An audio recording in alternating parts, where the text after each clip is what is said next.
Narrative of the Life of Frederick Douglass, Chapter 16. I frequently have been asked how I felt when I found myself in a free state. I never have been able to answer that question to my satisfaction. I felt the highest excitement that I have ever experienced. And writing to a dear friend immediately after my arrival in New York, I said that I felt like someone who had escaped a den of hungry lions. However, this state of mind soon subsided. I still could be captured and taken back to slavery's tortures. This thought filled me with anxiety. Even worse was the great loneliness that overcame me. I was a stranger in the midst of thousands of people. I was afraid to speak to anyone. Speaking to the wrong person might place me in the hands of money-loving kidnappers, whose business it was to lie in wait for fugitive slaves. I adopted the motto, "Trust no one." I saw an empty I saw an enemy in every white and a curse. I saw an enemy in every white and a cause for distrust in nearly every black. Thank heaven, I remained in this sad situation only a short time. I was relieved from it by David Ruggles, whose kindness I'll never forget. I am glad for this opportunity to express the love and gratitude that I feel toward him. David now is blind and in need of the same kindness that he generously showed to others. I had been in New York only a few days when he found me and kindly took me to his boarding house. He was deeply involved in the cases of a number of fugitive slaves. Though watched and hemmed in on almost every side, he was more than a match for his enemies. Soon after I went to David, he asked me where I wanted to go. He believed that it was unsafe for me to stay in New York.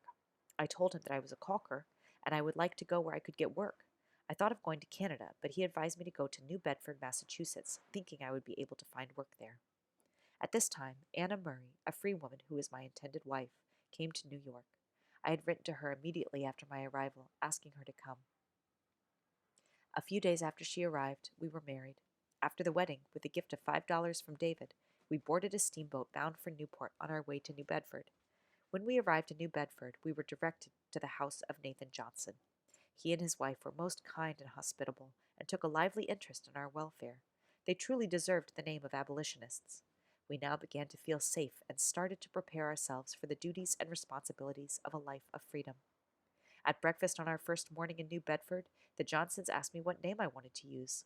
My mother had named me Frederick Augustus Washington Bailey. Long ago, I had stopped using my two middle names, so I generally was known as Frederick Bailey. When I had reached New York, I had changed my name to Frederick Johnson, but there were so many Johnsons in New Bedford that I now preferred some other name. I gave Nathan the privilege of choosing a new surname for me. He had just been reading Sir Walter Scott's poem, The Lady of the Lake, so he suggested that I adopt the name of its hero, Douglas. From that time on, I have been called Frederick Douglass. New Bedford's general appearance greatly surprised me. While a slave, I had formed a mistaken impression of living conditions in the North. I had supposed that Northerners possessed few of the comforts and none of the luxuries that slaveholders enjoy. Because Northerners owned no slaves, I had supposed that they lived like non-slaveholding white Southerners, who were exceedingly poor. I had expected Northerners to be rough, uneducated people, living in harsh simplicity. On my first full day in New Bedford, I visited the wharves, where I witnessed the strongest proofs of wealth. There were many ships of the finest model, best condition, and largest size. I was walled in by massive warehouses filled with every necessity and comfort. Almost everyone seemed to be working, but quietly, in contrast to the situation in Baltimore shipyards. I heard no loud songs from the men loading and unloading the ships, no noisy oaths or curses from the workmen.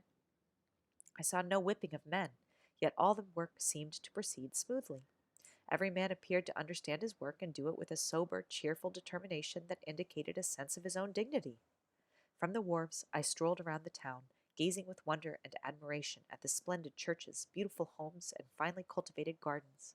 Everywhere was an amount of wealth, comfort, and refinement such as I never had seen in slaveholding Maryland. Everything looked clean, new, and beautiful. I saw no dilapidated houses with poverty-stricken residents, no half-naked children and barefoot women such as I had customarily seen in Maryland. The people looked healthier, happier, and more able than any I have ever seen. For once, I could see extreme wealth without being saddened by seeing extreme poverty alongside it. To me, however, the most astonishing and interesting thing was the condition of the blacks. Like me, many of them had escaped to New Bedford from slavery. I found many who had been free less than 7 years, but were living in finer houses and enjoying more of life's comforts than the average Maryland slaveholder. My friend Nathan Johnson lived in a neater house, dined at a better table, read more newspapers, and better understood the nation's moral, religious, and political character than 9/10 of the slaveholders in Talbot County, Maryland. Yet, Nathan was a working man. His hands were hardened by toil, as were those of his wife. I found the blacks much more spirited than I had expected. They shared a determination to protect one another from bloodthirsty kidnappers. Soon after my arrival, I heard a story that illustrated this spirit. A free black and a fugitive slave were on unfriendly terms.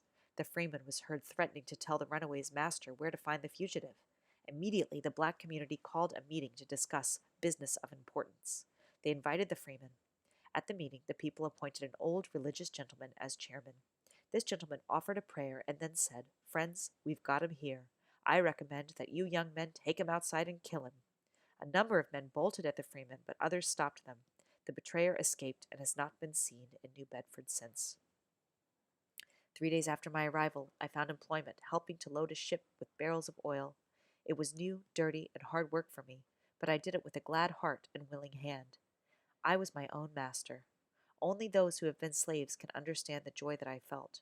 For the first time, my earnings were my own. No Hugh Olds stood ready to rob me of them. I worked with a pleasure that I never had experienced before. I was working for myself and my new wife. A new existence had begun. When I finished that job, I looked for work as a caulker, but there was prejudice among the white caulkers, and they refused to work with me. Unable to work at my trade, I prepared to do any kind of work that I could get. Nathan kindly lent me his saw and carpentry horse, and I soon had plenty of jobs. There was no work too dirty or hard. I was ready to saw wood, shovel coal, sweep chimneys, or roll oil barrels. I did all of this for nearly 3 years before I became known as to the anti-slavery world. About 4 months after I arrived in New Bedford, I started subscribing to The Liberator.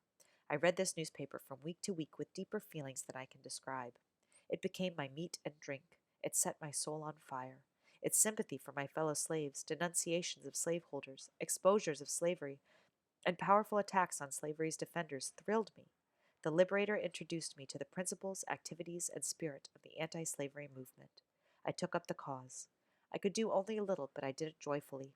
I was happiest when attending an anti-slavery meeting. I seldom said much at the meetings because what I wanted to say was said better by others. But at an anti-slavery convention in Nantucket on August 11th, 1841, I felt strongly moved to speak. William C. Coffin, who had heard me speak at the Black People's Meeting in New Bedford, encouraged me to do so. I was hesitant. I thought of myself as a slave. The idea of speaking to whites intimidated me. But after I had spoken a few moments, I spoke freely and with ease. From that time on, I have devoted myself to pleading the cause of my fellow slaves. I leave it to those acquainted with my efforts to decide my degree of success.